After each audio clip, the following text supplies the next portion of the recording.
एक बार फिर प्रभु यीशु मसीह के पवित्र और मधुर नाम में आप सभी का मैं आज की शाम 31 अगस्त 2022 को मैं स्वागत करता हूं।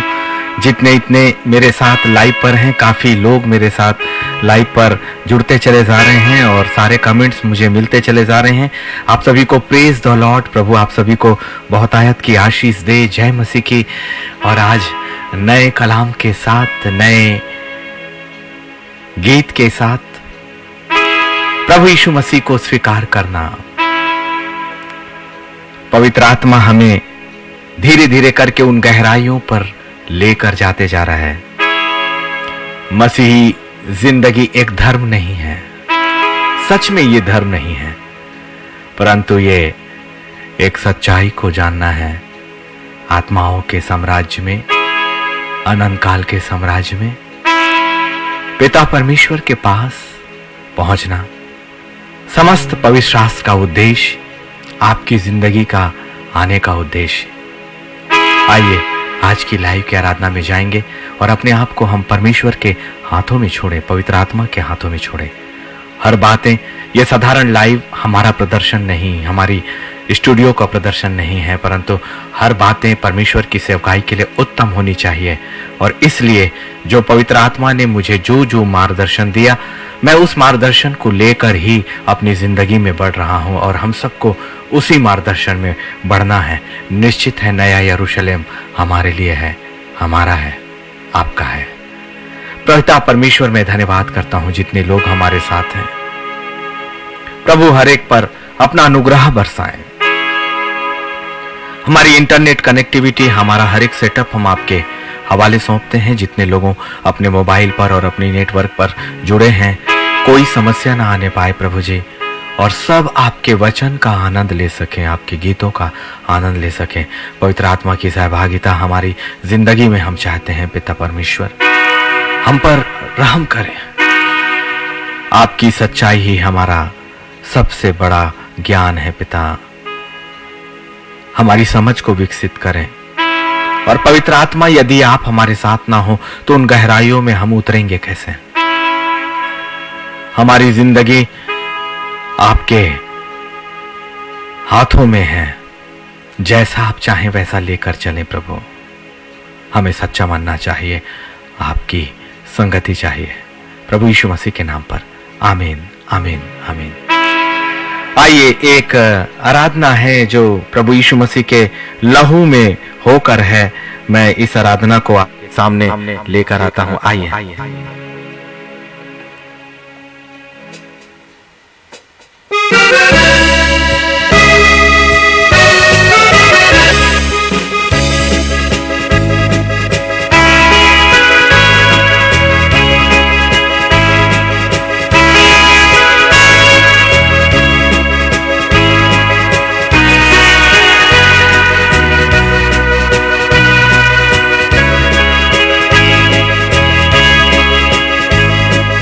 तेरा लहू मेरे गुनाह, तेरा लहू मेरे गुनाह धोता है मेरे खुदा, धोता है मेरे खुदा। तेरा लहू देता शिफा, तेरा लहू देता शिफा धोता है मेरे गुनाह, धोता है मेरे गुनाह। तेरा लहू मेरे गुनाह, तेरा लहू मेरे गुनाह धोता है मेरे खुदा, धोता है मेरे खुदा। तेरा लहू देता शिफा, तेरा लहू देता शिफा करता है पाप क्षमा, करता है पाप क्षमा।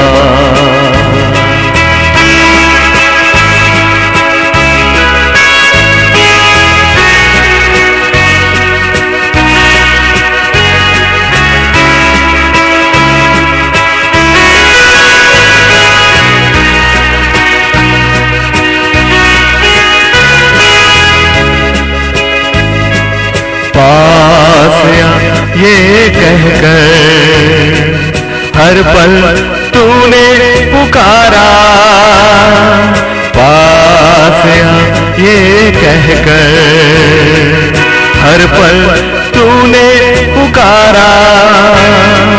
तुझसे है प्यार मुझको कहकर मुझको बुलाया, तुझसे है प्यार मुझको कहकर मुझको बुलाया।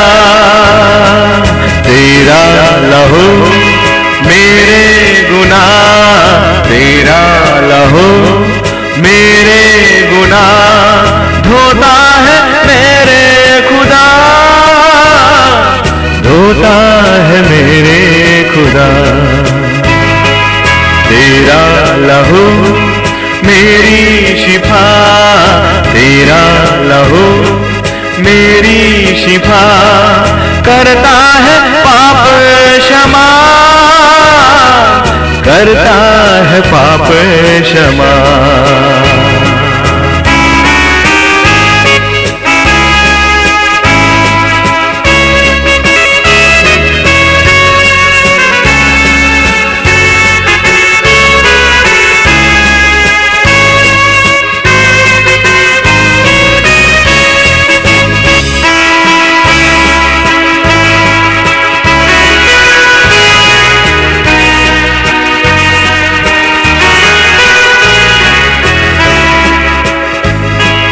सर पर हाथ रखता संग अपने ले चलता, सर पर हाथ रखता संग अपने ले चलता।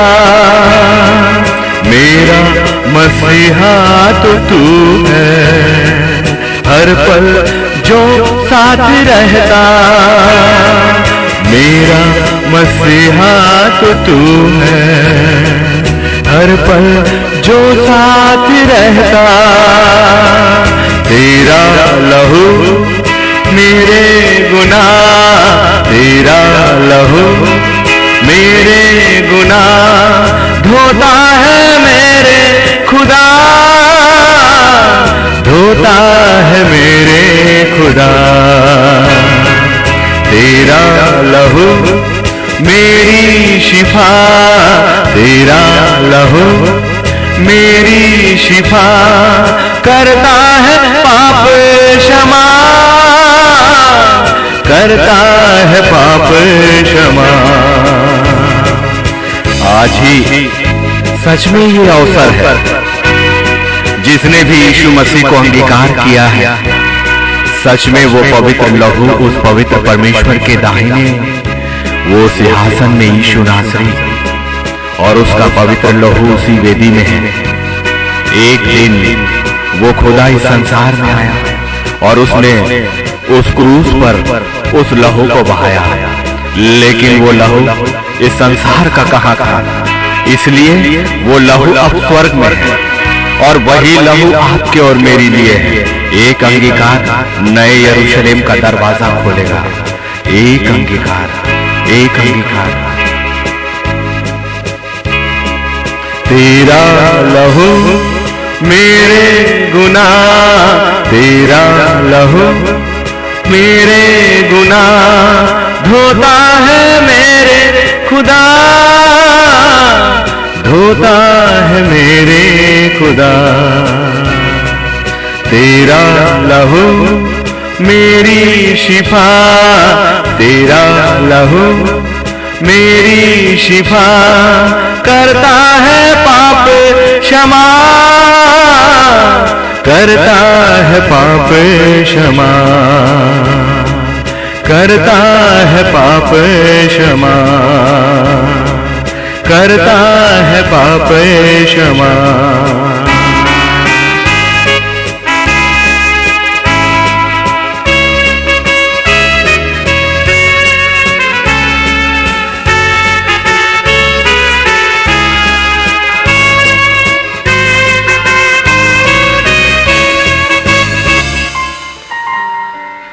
मैं धन्यवाद करता हूं उस परमेश्वर का जिसने हमें ये सामर्थ्य दी, अपनी सुरक्षा दी, अपना अधिकार दिया। जितनों ने उस पर अपना विश्वास किया उसने उन्हें अपनी संतान होने का अधिकार दिया है। और ये अधिकार किसी मांस और लोहू से कतई नहीं है, परंतु ये अधिकार हमें स्वर्गीय स्थानों से मिला है। कौन है जो मसीह को अंगीकार करेगा आज की शाम? प्रभु यीशु मसीह की मृत्यु केवल गुड फ्राइडे के दिन याद करने के लिए नहीं है।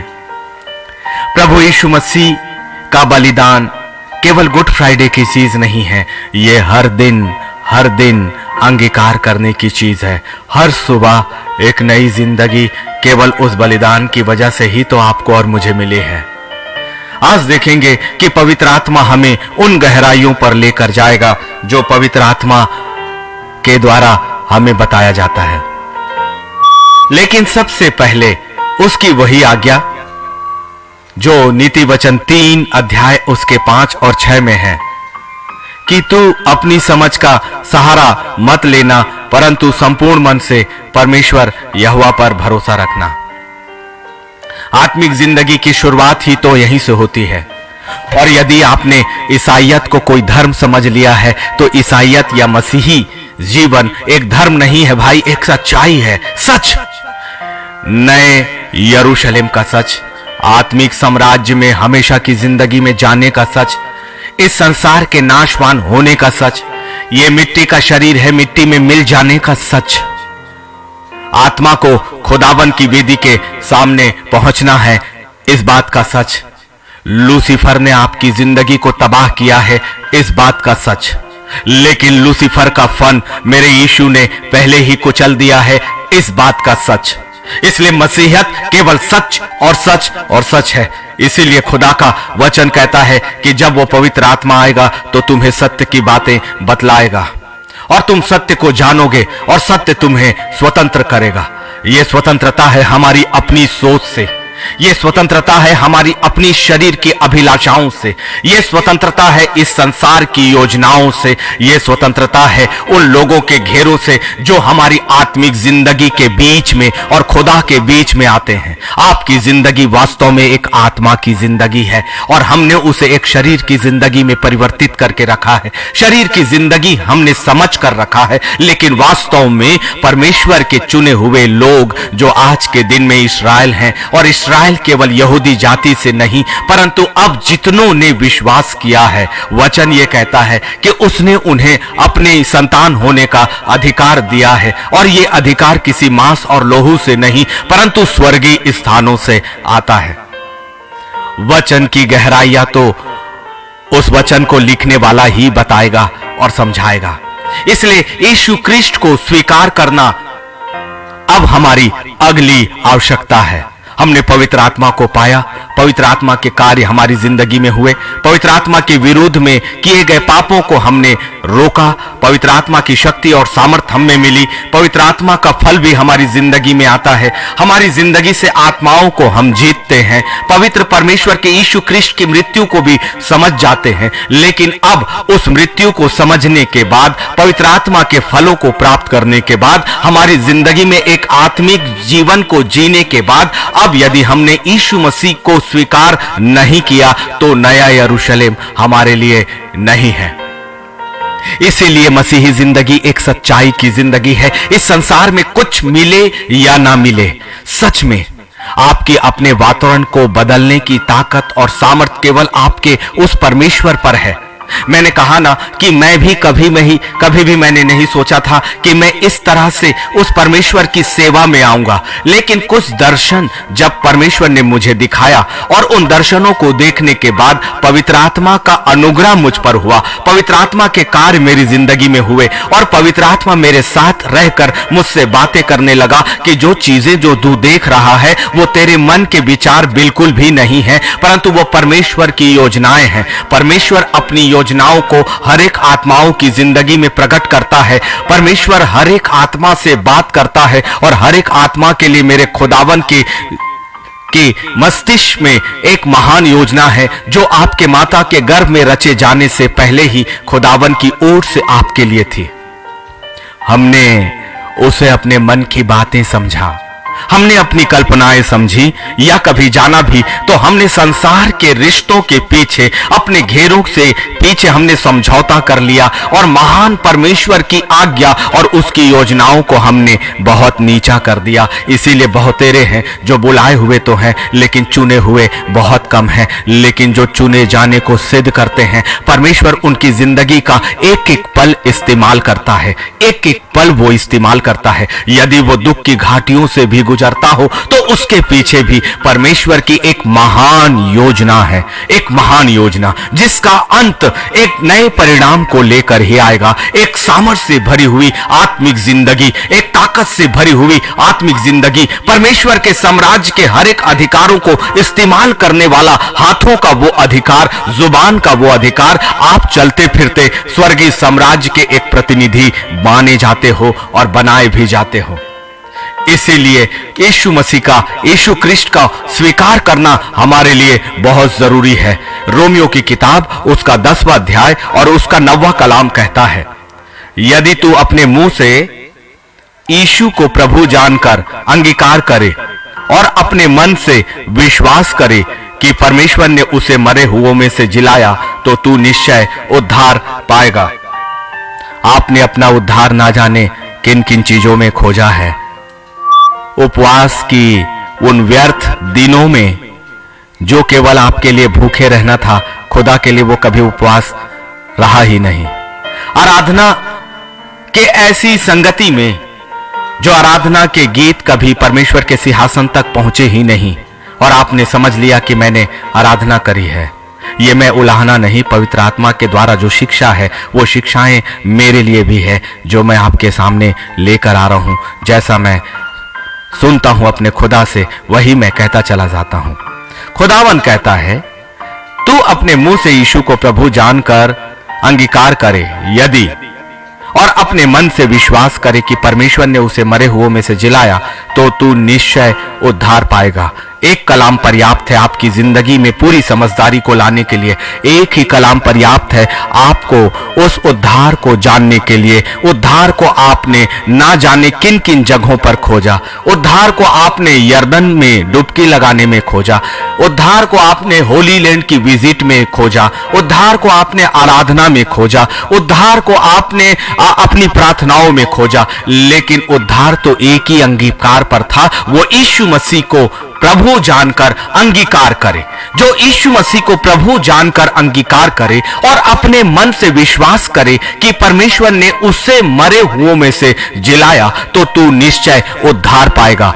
एक भी शब्द परमेश्वर के कलाम से कभी भी ना तो हटाया जा सकता है, ना घटाया जा सकता है, ना उसमें से बढ़ाया जा सकता है। उद्धार के विषय में रोमियो की किताब में उसके 10वें अध्याय के 9वें में वचन बड़ी स्पष्टता से कहता है, निश्चित उद्धार, निश्चित उद्धार। बहुत से लोग हैं जो कहते हैं मुझे पवित्र आत्मा नहीं मिला। बहुत से लोग कहते हैं कि मैं परमेश्वर की संगति में रहता तो हूं लेकिन मुझे अभी तक वो परमेश्वर की योजनाएं मेरी जिंदगी में नहीं आए। सिर्फ इसलिए कि क्या पता आपने सच में यीशु का अंगीकार किया है कि नहीं और मन से ये विश्वास किया है कि नहीं कि परमेश्वर ने उसे मरे हुओं में से जिलाया।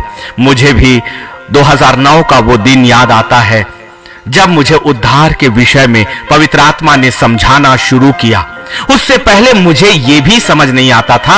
उद्धार उद्धार उद्धार कई प्रचार मैंने सुने लेकिन यह उद्धार मुझे समझ नहीं आता था। कई बार मैंने खुदा के वचन को पढ़ा लेकिन यह उद्धार मेरे मन मस्तिष्क में बिल्कुल भी समाता नहीं था। इसीलिए तो पवित्र आत्मा ने एक चीज कही है ना कि तू अपनी समझ का सहारा मत लेना परंतु संपूर्ण मन से परमेश्वर यहोवा पर भरोसा करना। उस दिन सन 2009 की उस सन में पवित्र आत्मा ने एक दिन सुबह मुझसे कहा कि आज का दिन तू छुट्टी ले ले, आज का दिन तू अपनी नौकरी पे नहीं जाएगा। मैंने कहा यस सर। फिर मैंने कहा कि क्या करूं फिर? उसने कहा तू उपवास की आराधना करेगा। मैंने कहा मुझे भूखे रहने में तकलीफ होती है। उसने कहा आज का दिन तू उपवास करेगा। मैंने फिर कहा यस सर। मैंने कहा कि प्रभु क्या एक नाश्ता छोड़ना है? उसने कहा नहीं, उससे भी आगे। मैंने कहा कि प्रभु क्या मुझे लंच तक रहना है? खुदा ने कहा उससे भी आगे। मैंने कहा कि प्रभु 5 बजे तक? खुदा ने कहा उससे भी आगे। मैंने कहा प्रभु 6:30 7 इससे ज्यादा नहीं करना। उसने कहा ठीक है। मैंने भी कहा ठीक है, और मैंने अपना खाना छोड़ा।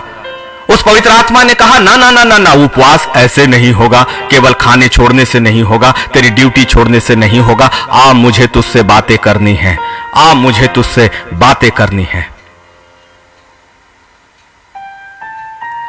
जब आप उपवास और आराधना में हो और पवित्र आत्मा आपसे बातें ना करे तो जान लीजिए वो सब कुछ व्यर्थ है। या तो आप में या शैतान की ओर से कोई रुकावटें जरूर आ रही है। आपकी प्रार्थनाएं, आपकी आराधना, आपका उपवास उस स्वर्गीय सिंहासन तक नहीं पहुंच रहा है, इसलिए वो उत्तर भी रोका जाएगा। जब दानियल जैसे महान योद्धा की प्रार्थनाओं को वो रोक सकता है, तो आप और मैं जो एक साधारण व्यक्तित्व और साधारण सी आत्मिक जिंदगी को लेकर और थोड़ी सी सहायता को लेकर हमें लगता है कि हमने आत्मिक रूप से बहुत उन्नति कर ली है और हम परमेश्वर के साम्राज्य से जुड़े हैं, कदापि नहीं। लूसीफर को हल्का बिल्कुल भी मत जानिए। वो परमेश्वर से थोड़ा ही कम सामर्थ का स्वरदूत है, जिसकी सामर्थ अभी भी परमेश्वर से थोड़ी ही कम है। लेकिन सिर्फ और सिर्फ आप जब यीशु मसीह की देह में अपने आप को शामिल करते हो, तभी लूसीफर आपके द्वारा यीशु मसीह के नाम से उसकी देह होने के नाते हराया जाता है। आपकी देह और आपकी ताकत और आपकी शक्ति में नहीं।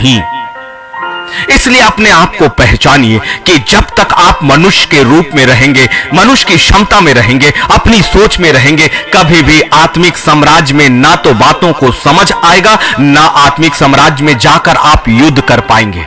मसीह को अंगीकार करने के सिवा हमारे पास और कोई दूसरा उपाय नहीं है। जब पवित्र आत्मा ने मुझसे कहा, मैं अपने कमरे में आया और मैंने घुटनों में आकर अपने परमेश्वर से कहा कि खुदाबंद ये उपवास तो भूखे रहना है ना, मैं वो छोड़ रहा हूं, लेकिन तू ये नई बात क्यों कहता है कि मुझे तुझसे बातें करनी है? पवित्र आत्मा ने कहा सच्चा उपवास वही है जिसमें मैं तुमसे बातें करूं और तुम मुझसे बातें करो। मेरी आंखों में आंसू आए। मैंने कहा प्रभु ये पहली बार है जब मुझे भूख का एहसास अब नहीं हो रहा, जब तू मुझसे बातें करते जा रहा है। मैं और आराधना में जाने लगा और घुटनों से भी नीचे होने लगा, क्योंकि आत्मा उतनी ही प्रबलता के साथ आपको भरता चला जाता है जब आप पवित्र आत्मा के द्वारा खाली किए जाने पर उसे अपने आप को समर्पित करते हो। और उस दिन पवित्र आत्मा ने कहा खोल अपनी जुबान। मैंने कहा खुदा मैं खोलता हूं अपनी जुबान। और ना जाने मेरी आंखों से आंसू रुक नहीं रहे थे, क्योंकि वो पवित्र आत्मा की गर्मी है जो आपके शरीर को अपने नियंत्रण में लेती है। जब तक यह एहसास ना हो, जान जाइए कि आप स्वर्गीय साम्राज्य से अभी भी जुड़े हुए नहीं हो। आत्मा ने कहा कह। मैंने कहा प्रभु कह, मुझे क्या कहना है? उसने कहा कह हे यीशु नासरी। मैंने पवित्र आत्मा की बातों को दोहराया, हे यीशु नासरी। खुदा ने मुझे उसके सूली के नीचे आत्मा में लेकर गया। पवित्र आत्मा ने कहा अपनी हाथों को फैला और उस यीशु के पांव से के नीचे अपने हाथों को रख। मैंने कहा प्रभु तेरे इस सूली के नीचे मैं अपने हाथों को रखता हूं, और मेरे हाथ गीले होते चले गए मेरे खुदा के रक्त से। उस गीलेपन की तरतराहट को मेरे हाथ महसूस करने लगे। पवित्र आत्मा ने कहा। मैंने कहा प्रभु कह, मुझे क्या कहना है? उसने कहा मेरे यीशु तेरे इस पवित्र रक्त के लिए मैं तेरा धन्यवाद करता हूं। ये उद्धार की शुरुआत थी।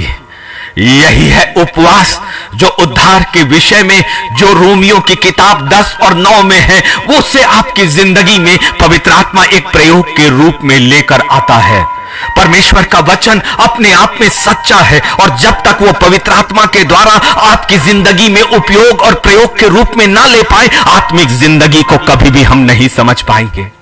उन तरतराहट में मेरी आंखों के आंसू भी निकलने लगे। मैंने कहा प्रभु तेरे पवित्र लहू को मैं छूता हूं प्रभु और अपने माथे पर लगाता हूं, और अब मैं जान गया हूं कि तेरे मारे जाने से ही मैं चंगा हुआ था, तेरे मारे जाने से ही मैं 3 अटैक से बचा था। मेरे खुदावन, उतने वर्षों के बाद, इतने वर्षों मैंने प्रार्थनाएं तो की लेकिन कभी भी अंगीकार नहीं किया था। मैंने बहुत से प्रचार तो किए थे लेकिन अंगीकार नहीं किया था। मेरे यीशु का अंगीकार, उसके लहू का अंगीकार, उसके मारे जाने का अंगीकार, और यह विश्वास कि परमेश्वर ने उसे मरे हुओं से मेरे लिए जिलाया। मैंने कहा प्रभु मैं विश्वास करता हूं कि तेरे मारे जाने और गाड़े जाने से मुझे नए स्वर्ग में जाने का अधिकार मिला है, और मैं इस बात को भी विश्वास करता हूं कि तूने शैतान के फन को कुचला है और अधोलोक से, उसके हाथों से वो अधिकार जो मेरे मृत्यु का था, जो मेरी बीमारी का था,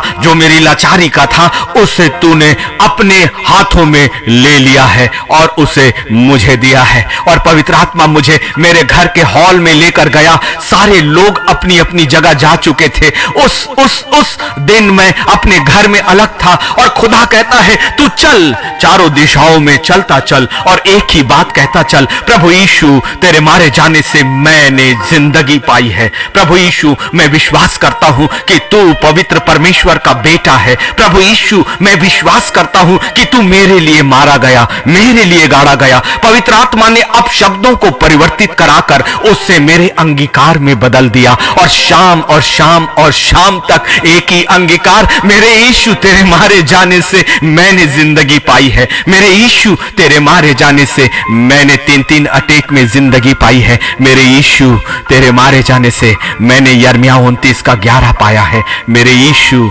तेरे मारे जाने से अब मेरा शरीर शुद्ध है। मेरे यीशु तेरे मारे जाने और गाड़े जाने से और तेरे जिंदा होने से तूने मुझे जिंदगी नवाजी है। शाम तक यही अंगीकार, यही अंगीकार और यही अंगीकार।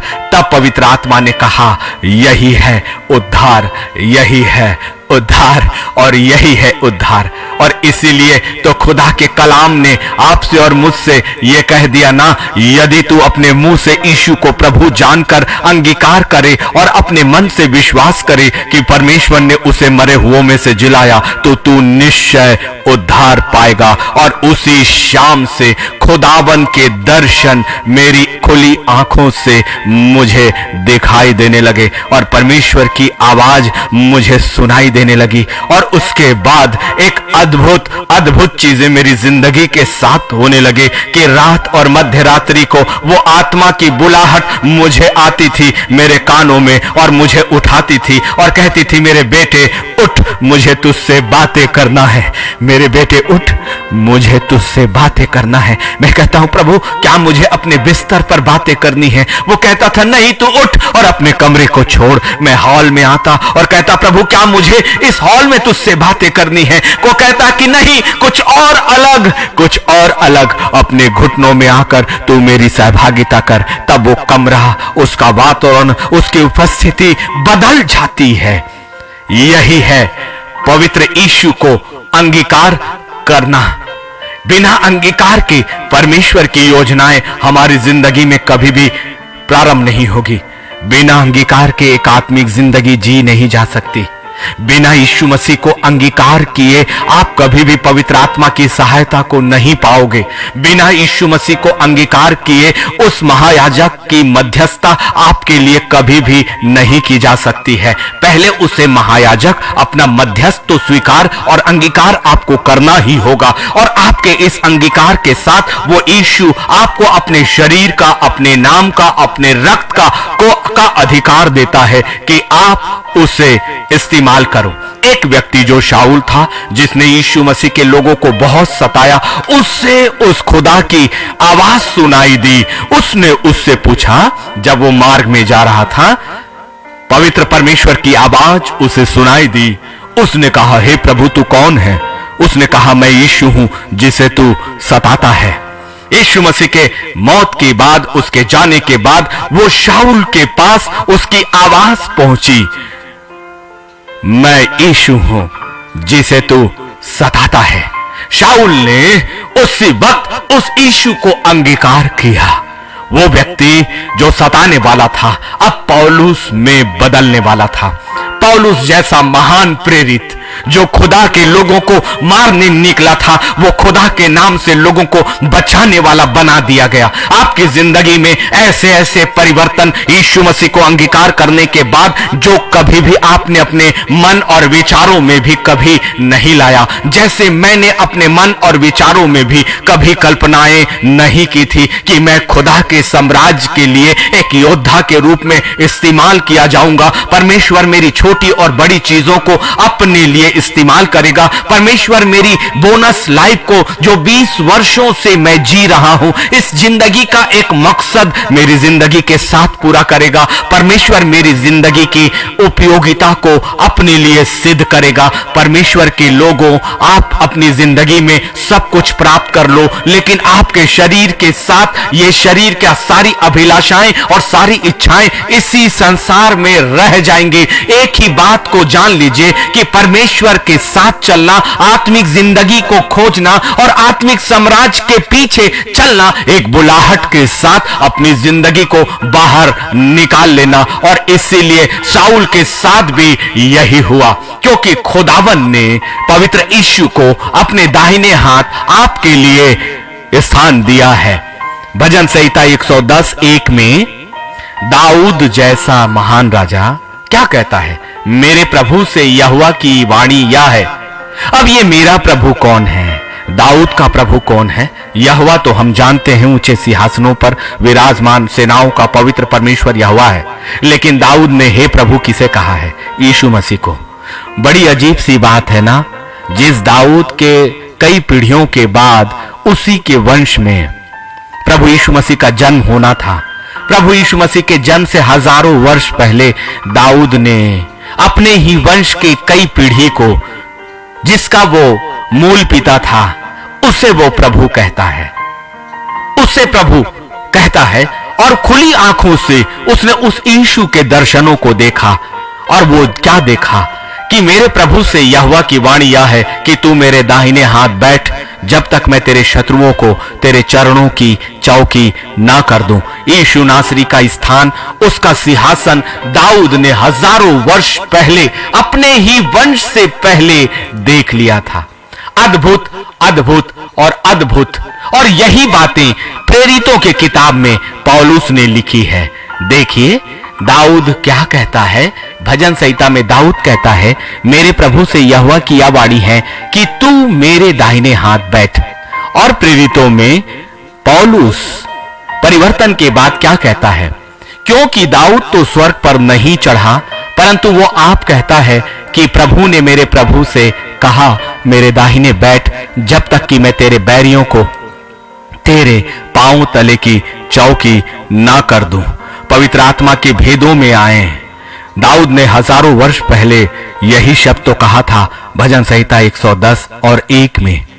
लेकिन पौलुस ने उसे कहा, दाऊद बिना स्वर्ग में चढ़े कैसे देख सकता है? केवल अंगीकार के द्वारा। जब दाऊद जैसा महान राजा अपनी आने वाली पीढ़ी में यीशु नासरी को प्रभु कह के उसे अंगीकार करता है, तो फिर हमें क्या करना चाहिए? क्या करना चाहिए? यही तो सीख है, यही तो पवित्र आत्मा के द्वारा गहराइयां हैं।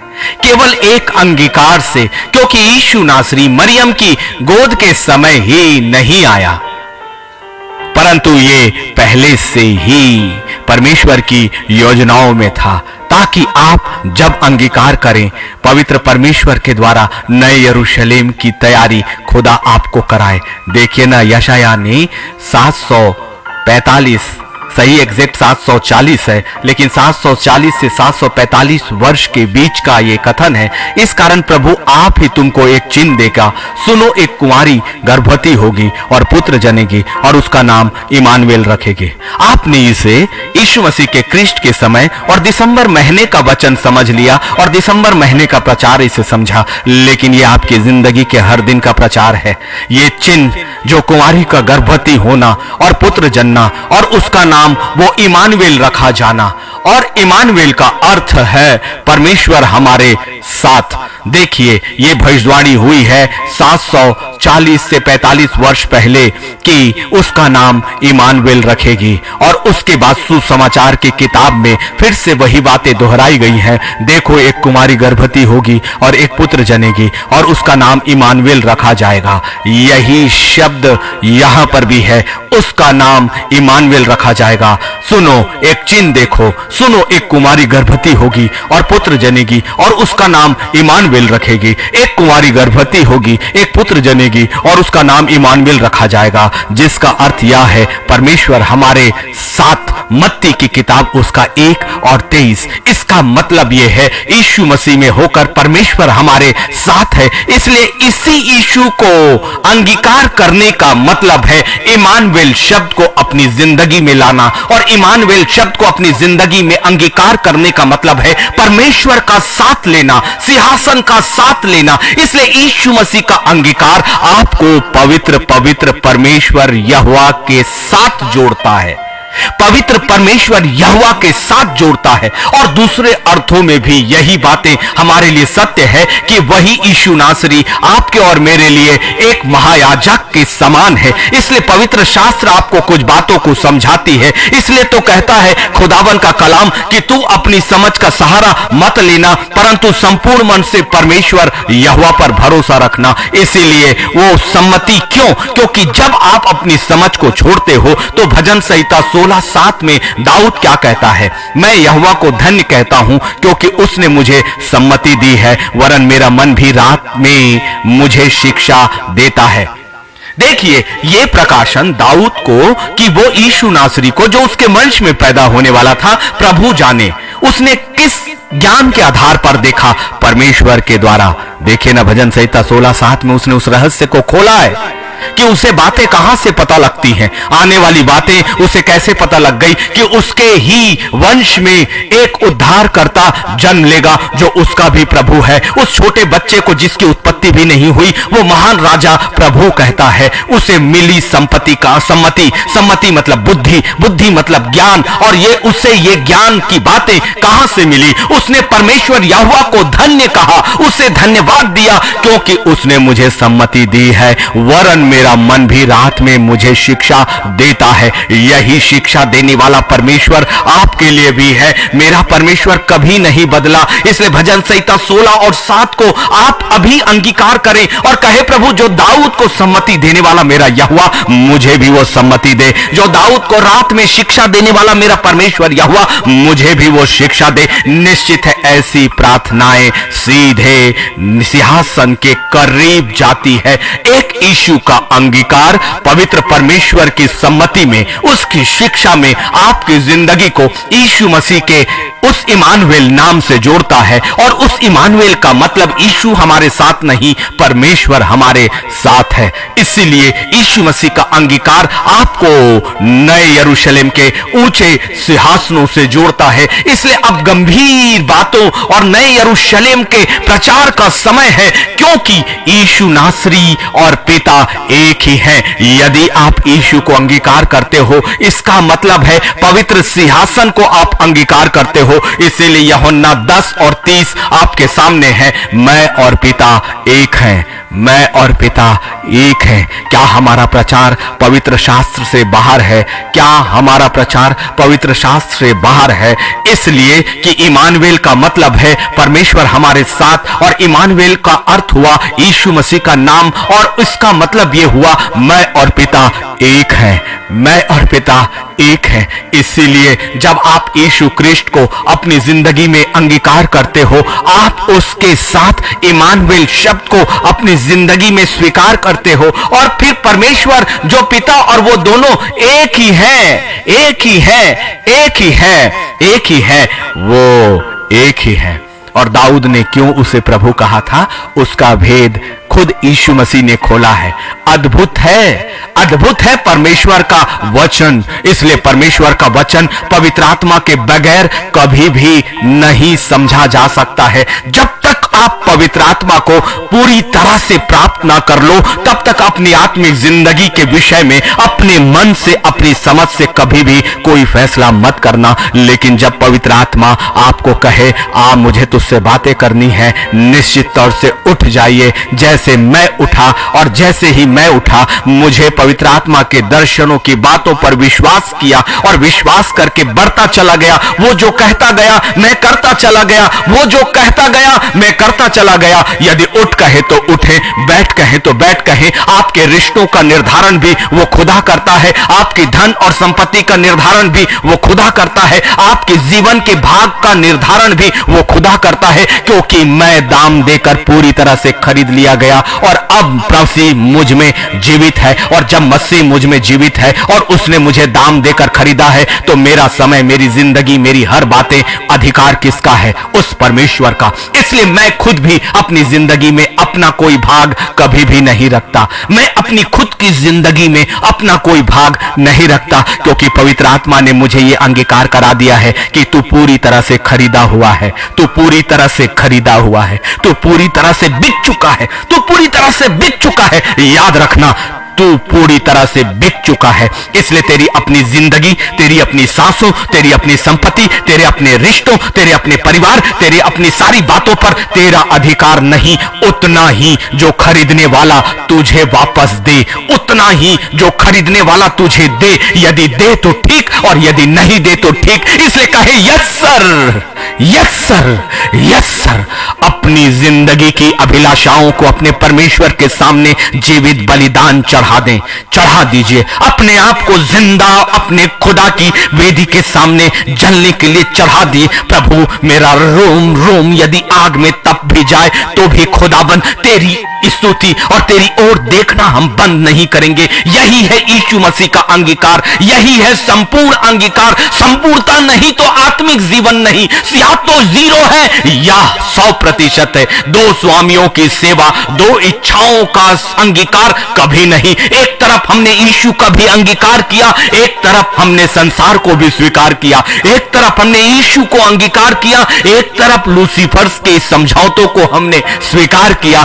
कभी भी नहीं। या तो संपूर्ण है मेरा परमेश्वर, मेरे परमेश्वर के साम्राज्य में कोई भी मेल नहीं है, कोई मिलावट नहीं है। इसलिए यीशु ने खुद भेद खोला। यीशु ने उससे कहा, मैं तुमसे सच सच कहता हूं कि पहले इसके कि इब्राहिम उत्पन्न हुआ, मैं हूं। कितनी अद्भुत बात है। इब्राहिम तो उत्पत्ति में उत्पन्न हुआ है ना, और वो मेसोपोटामिया में रहता था। अभी तो उसके वंश में और भी चीजों को उत्पन्न होना था। लेकिन एक सत्य है, यीशु नासरी स्वर्ग में पहले से ही थे, पिता परमेश्वर के दाहिने। सिर्फ परमेश्वर की आज्ञा के अनुसार वही वचन के रूप में देहधारी होकर आपके लिए आए और अब एक बार फिर से अनंत काल की जिंदगी के लिए वापस लौट गए। याद रखें, यीशु का बलिदान सिर्फ एक बार हुआ है, एक ही बार, एक ही बलिदान, एक ही बार। अब दोबारा कोई बलिदान नहीं है। अब मेमने के रक्त की जगह एक रक्त बह गया, केवल अंगीकार, केवल अंगीकार। अब वो यीशु दोबारा इस दुनिया में उस रूप से नहीं आने वाला, परंतु अपने लोगों और अपनी आत्माओं को जो उस परमेश्वर के पर अंगीकार करते हैं, जो यीशु नासरी को अंगीकार करते हैं, उन्हें वो स्वर्ग पर अर्थात बादलों पर उठाएगा। एक बार मेरा यीशु इस जमीन पर आया, लेकिन अब उसके पैर जमीन पर नहीं होंगे, आसमानों पर, श्वेत घोड़े पर, श्वेत वस्त्रों में। अब सिंहों के नाई, गरजने वाले नाई के समान आएगा। उसके लोग उठा लिए जाएंगे सातों तुरहियों के साथ। कौन है इस बात की तैयारी करेगा अपनी जिंदगी में सब कुछ खोने के बाद? मैं उन सातों तुरहियों की प्रतीक्षा और उन श्वेत घोड़ों को देखने की लालसा में मेरी जिंदगी के अंतिम सांस भी चले जाए तो चले जाए, लेकिन मेरी इच्छा है कि मैं अपने यीशु को बादलों में आते हुए देखूं, और देखूं ही नहीं परंतु मेरी आत्मा मेरे खुदा के सिंहासन के सामने उठाई जाए। हम नीचे क्यों जाएंगे?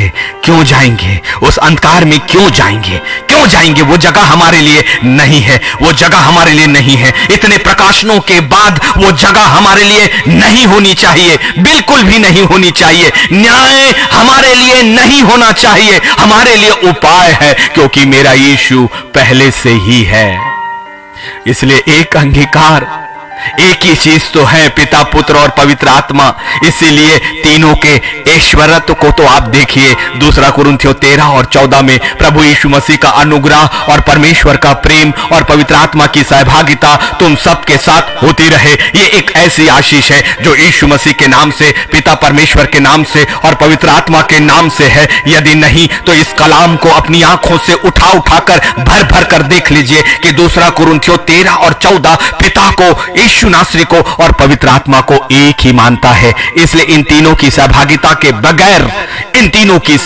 के बगैर यीशु मसीह के नाम को अंगीकार करने के बगैर, यीशु मसीह को फिर से मरकर जी उठने पर विश्वास करने के बगैर कभी भी आप पिता, पुत्र और पवित्र आत्मा की सहभागिता को नहीं पाओगे। ये सहभागिता सिर्फ इस संसार की नहीं है, परंतु ये सहभागिता अनंत काल के नाम की है। इसलिए इकट्ठे हो जाओ। अब अंत का समय है, क्योंकि खुदावन का ये कलाम आपके लिए है। यीशु आपके बीच में आएगा, क्योंकि जहां 2 या 3 मेरे नाम पर इकट्ठे होते हैं वहां मैं उनके बीच में होता हूं। ये मेरे यीशु की वाचा है, ये मेरे यीशु का वादा है। इसलिए यदि अंगीकार के साथ 2 या 3 इकट्ठे होंगे, वो यीशु अपनी वाचा के अनुसार उस जगह पर होगा और उस जगह पर किया गया अंगीकार स्वर्ग के लिए बड़ी बड़ी सामर्थ को आपके लिए खोलेगा। इसलिए समूह बनाएं। इसलिए जब मैंने कहा कि हमें इस संसार की मित्रता नहीं, आत्मिक मित्रता करनी चाहिए, आत्मिक संगति करनी चाहिए, आत्मिक समूह बनाना चाहिए, चाहे वो 2 ही क्यों ना हो।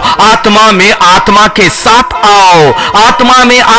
साथ आओ, यीशु मसीह के अंगीकार के साथ एक आत्मिक मित्रता को लो। संसार की मित्रता आपको सब कुछ खत्म करेगी, लेकिन आत्मिक मित्रता आपको प्रभु यीशु मसीह के नाम को अंगीकार करके अकेला 1 के बराबर और 2 10,000 के बराबर है। इसलिए यदि एक गिरे तो दूसरा उसे उठाएगा। यही है, इसलिए जहां कहीं भी 2 और 3 इकट्ठे होते हैं, मेरा यीशु वहां पर होता है। यीशु ने क्या कहा है? स्वर्ग और पृथ्वी का सारा अधिकार मुझे दिया गया है। इसलिए जब आप यीशु नासरी को अंगीकार करते हो, आपको भी स्वर्ग और पृथ्वी का सारा अधिकार मिलता है। आश्चर्य होता है क्या कि ये बातें झूठी लगती हैं? एक भी प्रचार वचन से बाहर नहीं है। यीशु ने उनसे क्या कहा? मत्ती 28 और 18 में, स्वर्ग और पृथ्वी का सारा अधिकार मुझे दिया गया है, सारा अधिकार।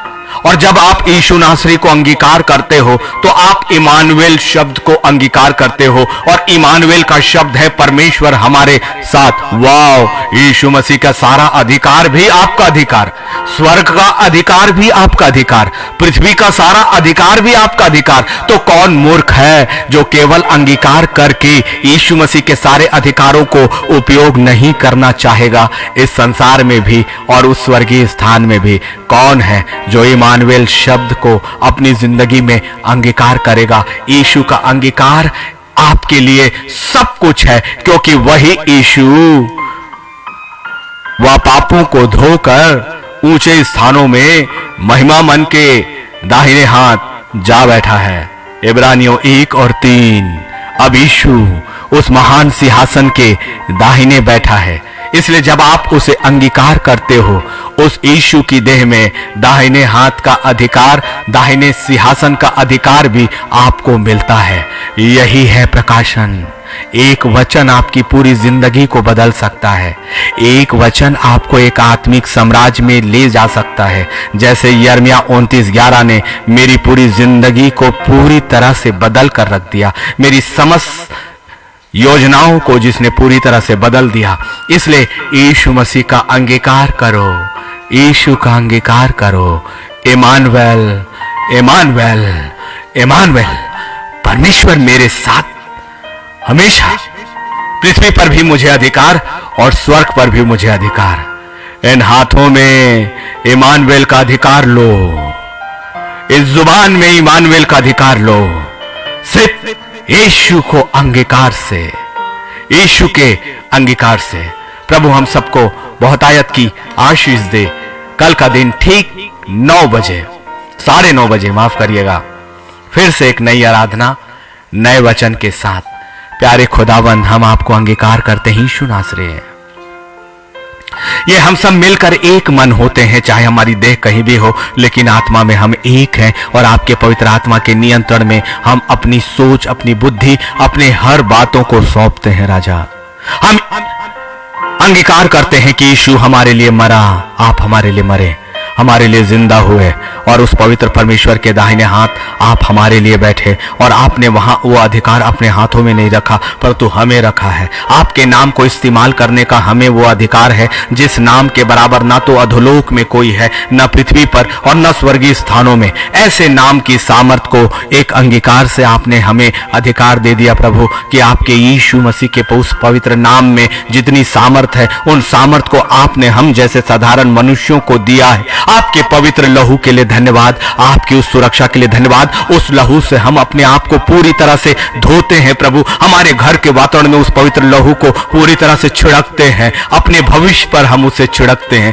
अपनी योजनाओं पर हम उसे लेते हैं, अपने संपूर्ण शरीर को हम उस पवित्र रक्त से पूरी तरह से भिगोते हैं प्रभु। हमें पूरी तरह से ढांप, हमारी आत्मा को ढांप, हमारे प्राण को ढांप, हमारी सुरक्षा को, हमारे जीवन को, हमारे भविष्य को, हमारी योजनाओं को, हमारे हर एक पलों को, हमारे हर दिन की हर एक सांसों को मेरे यीशु के लहू से हम अपने आप को ढांकते हैं। यही अंगीकार हमारा पिता। और पवित्र आत्मा, आपको हम स्वीकार करते हैं कि आप हमारे बीचवाई हैं, और यीशु मसीह के नाम में जो सामर्थ है उसे हमें अधिकार करने को आप हमें सिखाते, हमें शिक्षा देते, हमारे साथ चलते हैं। इसलिए हमारे साथ आप हमेशा रहें प्रभु।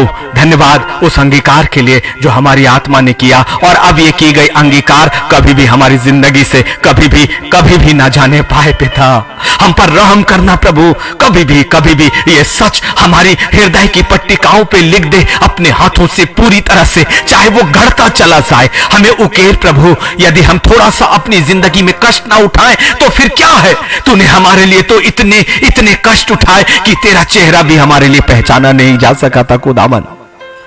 तो चिथड़ों में बदल गया, पूरी तरह से तू चिथड़ों में बदल गया। तू मालिक था इस जहां का, और तू चाहे तो पलटन और पलटन खड़ा कर सकता था, लेकिन सिर्फ इसलिए तू नादान और एक मेमना बना, शापित हुआ प्रभु, ताकि हमारी जिंदगी के श्राप उठाए। उसे स्वीकार करते हैं कि हमारे श्राप तूने काट पर उठा लिए, और तेरा रक्त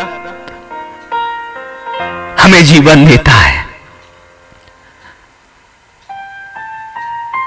प्रभु। उसकी एक बूंद ही हमारी पूरी जिंदगी के लिए काफी है, क्योंकि एक बूंद की मुहर ही हमें नए यरूशलेम के दरवाजों को दिखाती है। वही लहू तो जीवन की किताब में हमारी नाम को लिखेगा। यदि उसे अंगीकार ना करे तो फिर किसे करे, और यदि वो हमारी जिंदगी में नहीं है तो फिर क्या है। ये धर्म नहीं है, ये सच है पिता कि तू हमारे लिए बलिदान हुआ और हमारे लिए एक नया रास्ता, एक नई सच्चाई के साथ खोल दिया है। इस जिंदगी में हमें कुछ भी ना मिले चलेगा प्रभु, लेकिन यदि तेरा वो पैर जो रक्त से भरे हुए हैं, यदि वो हमारे लिए नहीं तो फिर क्या। तेरे वो कील हमारे लिए नहीं तो क्या। तेरे पेट पर वो भाला भेदा गया सिर्फ इसलिए कि मेरी हर पीड़ा उसके साथ सह ली जाए। तेरी देह में शामिल करने के लिए धन्यवाद और धन्यवाद और धन्यवाद महान सिंहासन। अंगीकार और अंगीकार है पूरी जिंदगी भर के लिए। प्रभु हम आपका धन्यवाद और धन्यवाद और धन्यवाद करते हैं, धन्यवाद करते हैं प्रभु। अंगीकार को स्वीकार करें यीशु मसीह के नाम पर, आमीन आमीन। प्रभु हम सबको बहुतायत की आशीष दे। कल का दिन ठीक 9:30 बजे नई आत्मा, नए प्रकाशन, नई आराधना के साथ पवित्र आत्मा की सहभागिता करेंगे, नई बातों को सीखेंगे। नए यरूशलेम की तैयारी हमारी जारी है और हम सब जाएंगे अपने परमेश्वर की वेदी के सामने, सब रहेंगे। भले हम वहां एक दूसरे को नहीं पहचानेंगे, लेकिन हमारी आत्माएं उसी सिंहासन के सामने जानी ही चाहिए और जाएंगे, हम जाएंगे। तैयारी हमारी है।